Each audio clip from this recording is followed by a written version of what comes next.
আসসালামু আলাইকুম ওয়া রাহমাতুল্লাহি ওয়া বারাকাতুহু। জান্নাতে প্রবেশকারী সর্বশেষ ব্যক্তি অথবা সর্বনিম্নমানের জান্নাতীও কিন্তু ছোট জান্নাতের বা কম সুখের অধিকারী হবে না।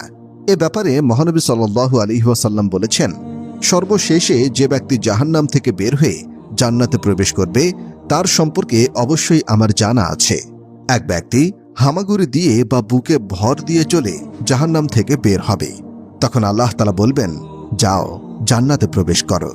সুতরাং সে জান্নাতের কাছে এলে তার ধারণা হবে যে জান্নাত পরিপূর্ণ হয়ে গেছে। ফলে সে ফিরে এসে বলবে, হে প্রভু, জান্নাত তো দেখলাম পরিপূর্ণ। আল্লাহ তাআলা বলবেন, যাও জান্নাতে প্রবেশ করো। তখন সে জান্নাতের কাছে এলে তার ধারণা হবে যে জান্নাত তো ভরে গেছে। তাই সে আবার ফিরে এসে বলবে, হে প্রভু, জান্নাত তো ভর্তি দেখলাম। তখন আল্লাহ তাআলা বলবেন, যাও জান্নাতে প্রবেশ করো। তোমার জন্য থাকলো পৃথিবীর সমতুল্য ও তার 10 গুণ পরিমাণ বিশাল জান্নাত।